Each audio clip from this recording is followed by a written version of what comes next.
Welcome to the Ops Experts Club with Aaron, Taryn, and Savannah.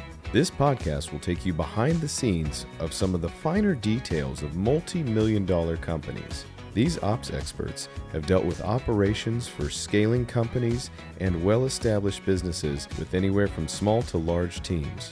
If you've ever been deep into the details of a major company, then you know how much it takes, and these conversations are just for you. Welcome to the Ops Experts Club podcast. Welcome to Ops Experts Club. It's nice to have your face on here again, Ben.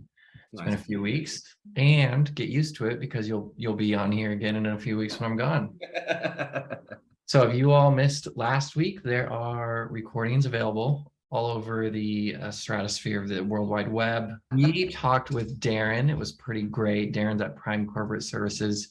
And Ben, I know you missed the meeting, but you work with Prime Corporate Services quite a bit as their primary lead for the Collab team. And you worked with Darren quite a bit. So do you have any thoughts on Darren, his work, and how he's just kicking butt over there at Prime?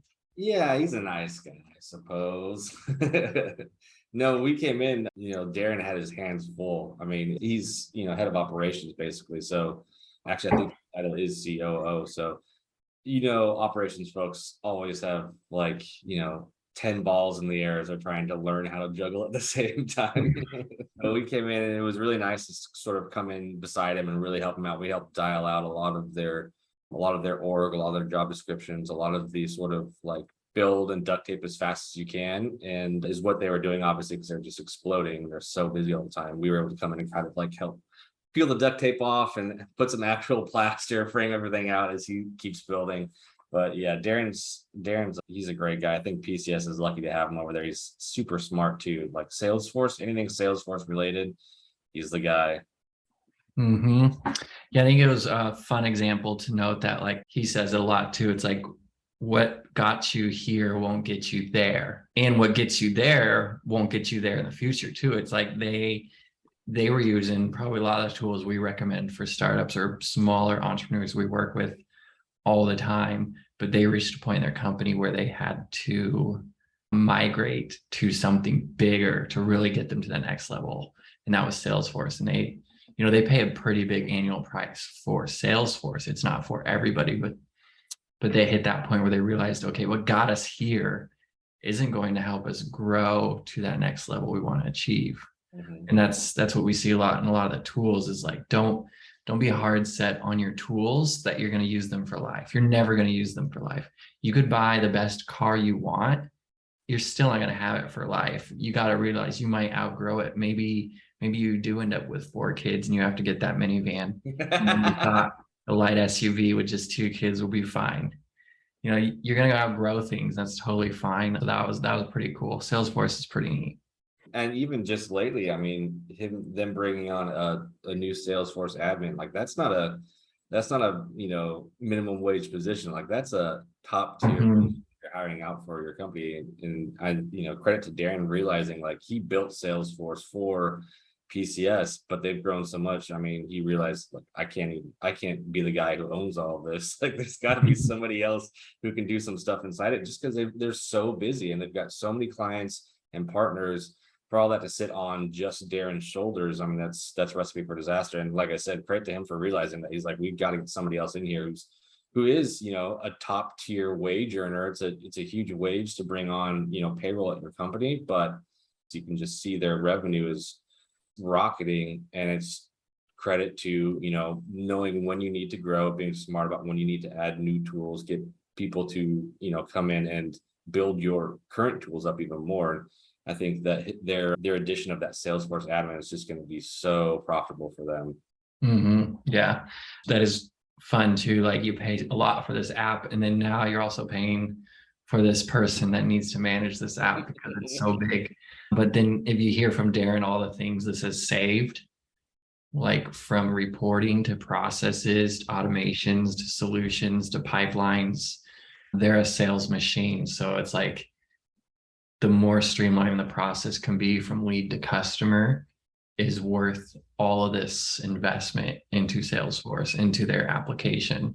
And it's nice that he got the buy-in from the visionary too. And it's he was also able to realize, okay, this is expensive, but maybe we do need to invest so that we can get people through our pipeline more seamlessly. With the revenue increase they've had over the last 5 weeks, I mean, they've already paid for this position for the year. It's like it was definitely worth it. Yeah. Also reminds me of when we're doing like the delegate and elevate tools with people. Darren, he probably loved doing that, but he reached a point where it was taking too much of his job, and he needs to stay in that operational mindset, and he can't get bogged down in trying to update the Salesforce all the time and be the point of contact for Salesforce. Then he'll really lose sight of the bigger picture and get too much in the weeds working. For sure. I sat down and I was like, dude, you are doing so much like down in the weeds when it comes to Salesforce. Is there anybody that can help you out with this? And back then it was like, no, dude, I'm the only person who knows how to do this stuff. I was like, let's figure out a way to get, all of these menial tasks. They're important, but like, that's not something you should be spending, 50% of your time on, especially when you're, operationally directing, an entire department of, 6 or 7 different direct reports. It's cool to see. And that was, just a few months ago. It was cool to see them kind of take that, and he finds this new position. And now Darren's, elevated himself up much more to be able to oversee all of his department managers, it's cool to see like businesses structure out like that so well. And do you know if there's ever any conversation around whether or not to just hire some contracted help part-time versus hiring a full-time person? Yeah, we did talk about that a lot. The issue with Salesforce, because it is such it's a CRM sales, manager that's so complex. It's incredibly complex. So it's one of those things that you can't really, it's not like Zapier. Zap, I can go and, give me a couple of access points and I can, tie some things together. Salesforce, to come in as a contractor, you really need to be embedded in that company full time to, to be working with a Darren, for example, on what needs to be done by day-to-day basis. I don't think contract work is really going to fulfill that. You really need somebody who's in your organization, meeting with you, talking with you, sort of getting the vision of what you want your sales force to look like. I mean, anything outside of that, like a smaller CRM, sure, contracted work. I think me and Darren talked about that a lot, but anything as large as Salesforce, you really need, and that's why honestly it's such a high value position, a Salesforce admin, and why it's such a top tier wage earners, because these people really need to be inside your organization. Yeah, it's a hard one to crack into, that Salesforce. All right, you want to check out some cool tools today, Ben? Let's look at some cool tools. That's a cool tool. All right, let's show one off here. Everybody's looking at how's the deliverability of my email. There's a lot of things you can't control, like will my email hit the promotions tab? Will it hit the inbox? Will it hit the spam tab? There's a lot involved in the CRM you're using to send marketing emails, and they'll use like shared IP addresses, which is the location your email is coming from. And sometimes that can have a bad reputation if more people on that shared IP address are actually sending spam. Some companies will buy dedicated IP addresses that have been worked on over time to get 100% deliverability and then cost $5,000, $10,000. I'm not sure how Salesforce works, working like that. So there's a lot of things you can't control. And then just if you're sending good content and your emails are getting opened over time, your emails will get better deliverability. But the things you can control is making sure you're set up correctly, making sure you're not including any spam trigger words. Pretty hard with some clients who do a lot in investing in finance, because those are spam trigger words. So one thing I like to do is, once I'm getting people set up in a CRM, you have to set up certain settings in the domain, make sure the email host is provided. I have to give a nice little mail test here, mail-tester.com. To just copy this email they give me. I'm going to go into my CRM and just call it mail test. Drop in that email. I have permission. Hit save. So we have been added to my contacts here as the mail test email. And then I'm just going to send an email. And I like to actually send one that was sent, so it actually contains, words that Actually going to be used. exactly. It's like, okay, what's actually going to be used? Now, would you do this for every email you send out? No, that's only if you really want to check the spam word trigger, but this will show me that it's set up correctly. Gotcha. In some CRMs too, like this one will give you a spam check that will check for trigger words Gotcha. for you. All right, so I need to make sure I'm sending this just to this one email. All right, sending to that one email, my test email. Then I just check my score and it's going to go ahead and wait for that email. Yeah. And this is a free website, right? Oh yeah. That's great. Yep. Mailtester.com. Mail-tester. Mail-tester.com. Dash in there. I don't want to go the other one. It's basically checking, your DNS settings, your SPF, your sending verification. Because when you're sending marketing emails from CRMs, you got to make sure it's set to send from that CRM correctly. Mm-hmm. So I can see this one got an 8.4 out of 10, which isn't good actually. Really? And it's because of this right here. It says 2 broken links. Gotcha. But I actually know why that is. It's because there's links that are specific to a user's field that get created when you purchased. Gotcha. I didn't purchase and get those links. So this -1 here is actually fine, which would give us a 9.4, which would be better. Like if it's above 9, I like to keep it. The body contains errors. Message found 1 image without alt attributes. So this is a fun one. Some CRMs do this, some don't. I know in Onchport does. An alt attribute is like a text version that describes an image, especially for hearing impaired or visually impaired systems. Yep. So like if something is reading your email for you, it'll come to the image and it'll say image of boy on a beach. And then it'll continue reading your message. Onchport does that, and you can actually put in image attributes, and that gives you a better sending score. Infusionsoft doesn't. So it doesn't give you textual alternative to your image. But other than that, you're looking for authenticated. I says I'm not, but I am authorized to use that mailer. My DKIM signature is valid.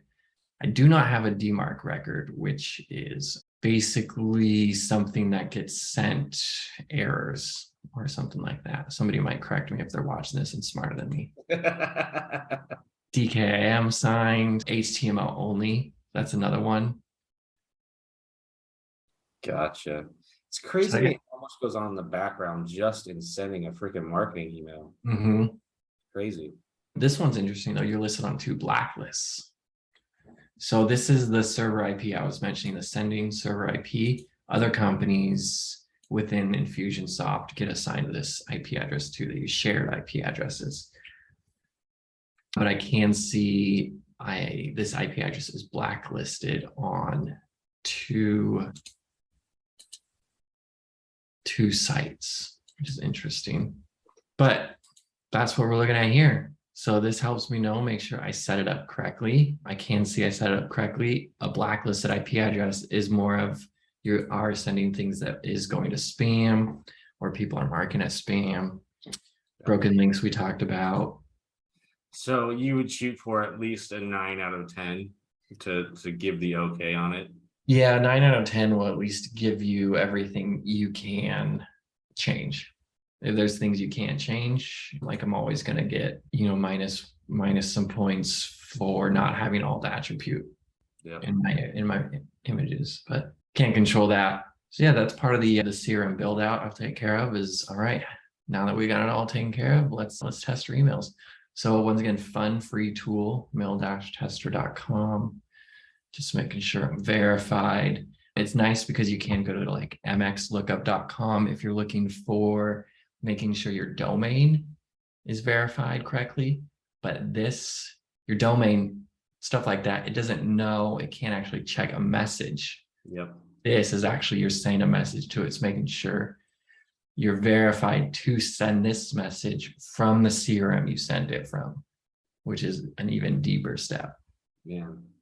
So I would say definitely have this on your quality control checklist when you're putting something together. Mm-hmm. You want to put all this together, and then all of your emails hit spam. Because on most of these CRMs, if once you hit a certain spam, like a certain amount of your emails that are hitting spam, don't they usually downgrade the amount of emails you can then be sending out? Well, they don't necessarily downgrade. They can throttle you sometimes, but what they'll do is they'll give you worse IP addresses. Gotcha. So it's very interesting. I was on the phone with the Infusionsoft email guy one time. We had a meeting. He explained it all to me. It's like they have different, like low, medium, and high IP addresses with sending scores. And the better sending score your company averages, the better IP address you get. And they use a bunch of people per IP address because they're expensive, and because it's also like a collective average. If you're using one IP address and you're sending 100,000 emails, if you get 1,000 spam complaints, that really tears down your sending score. So by using a shared IP address, you're kind of getting the benefit of the collective sending, that it's not like 10 million emails going out in a month. So like it's our spam scores, spams, you're getting, it's not tearing it down as much. So if you do end up sending out spam, they actually check your account and make sure you're at a certain percent. They just give you worse IP addresses that are less likely to hit an inbox. Gotcha. Then you're stuck down in the bottom of the barrel with all those bots sending, growth enlargement pill emails. And then you got to schedule calls with their team to get your sending score back up, and they can put you back in a new IP address. Yeah, what a nightmare. Yeah. Sweet. Well, thank you all for joining me on That's a Cool Tool. I love this one. Been using it for years. Cool tool. I have a cool tool that I would like to share. Wow. Please do. Yes, it's a little something called Restream. I don't know if anybody around here has seen it. Oh, look, there's us. What? It's because we're using it right now. Restream is it's kind of weird looking at you, right? But it's a great tool. There's a free version and there's a paid version. I recommend going with the paid version just because you get more options. But this is what we use to stream into our separate Facebook accounts or even YouTube. You can add a lot of platforms here. Yeah, streaming into Facebook, into YouTube. You can connect it to Twitch, Twitter, all of the social media platforms. And it's just a way to be able to stream into various places at the same time, all with the same stream and all with the same video, of course. And then you can also record from that so that you can upload later. This is, huge for if you're doing courses, for example, and you're doing live trainings and you want to stream into one Facebook group of buyers, and then maybe halfway through the stream, you want to start streaming into another Facebook different group of buyers who shouldn't have gotten the first half of the stream, but they can see the second half of the stream. You can jump in here and toggle these on and off to begin streaming or not into whichever page you want, which is really nice. You do sometimes have to reconnect your account because Facebook likes to kick people out very often. I think it's a Facebook thing, but yeah, it's just a great tool to be able to get your content, especially if you're trying to get your content into different platforms. We see a lot of it with Facebook and Twitch. Restream and all these tools that have really gained popularity with gaming streamers, and sort of like from them and goes into the market. Another one of those tools, which is very similar, let's see if I can get rid of that. There we go. Is a tool called OBS. I don't know if ever heard of OBS. OBS is another similar tool. This is actually a free application that you can download to use to stream or record anything you're doing. So think of, like, in the recording aspect, think of like Loom, but on steroids, because you can actually go in and set your output to whatever scale you want. You can stream or record in audio. So this is great if you want a free Loom option, and of course this just records onto your desktop, and then you can record multiple desktops, single desktops. You can record just a window, a browser window, anything like that. Great for that sort of Loom-esque side. But you can also use this to stream. So if I were to start streaming right now, I connected this to my Restream. I could start a stream with you.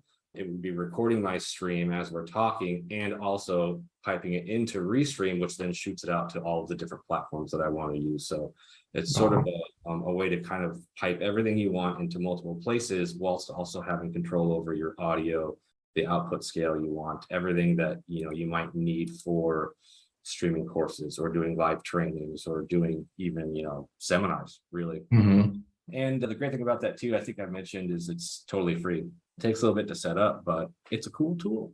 Wow. And before tools like this existed, you would have to like go live on Facebook, right? And that's it. Yep. And then go live on YouTube and then go live somewhere else. Yeah. Or I mean, even the recording aspect of it, you'd have to just, screen capture or, stick a camera behind you and look at your monitor.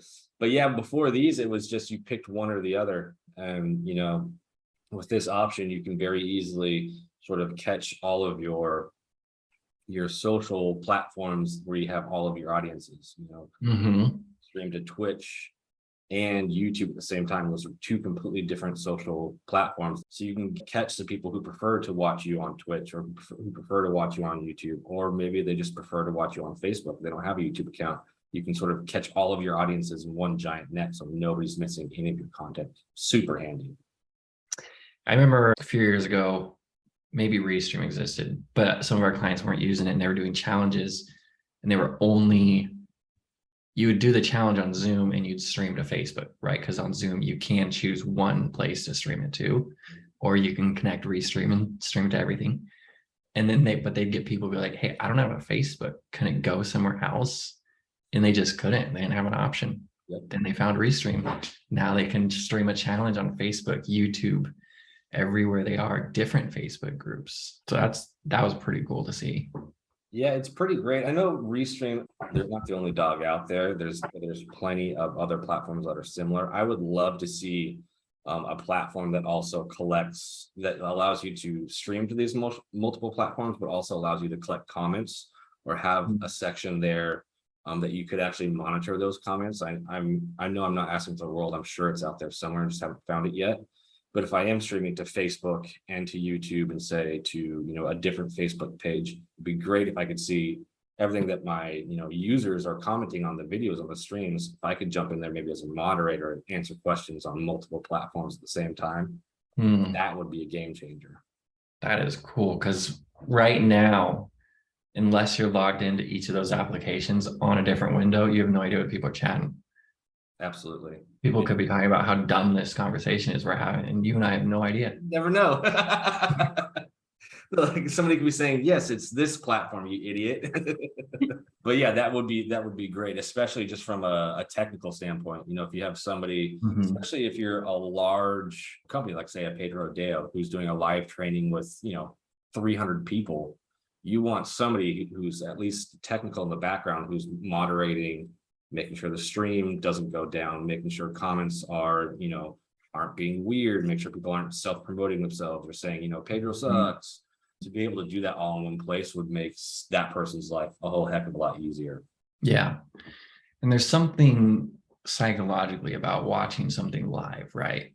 Like you can stream to Facebook, download the video, post it on YouTube. It's not going to say live. Yep. But it's psychologically, people are like, oh, it's live now. I want to watch this. Instead of it being like, oh, it's a replay, it happened 3 hours ago. Facebook, YouTube's the same, Twitter's the same. Anything that's live gets pushed to the top of every feed because it engages the user, and it gets the user to stay on the platform that much longer. So they always push live video to the top of your feeds. Wow. So by hitting all of these with your lives instead of just posting videos, you're going to increase your engagement too.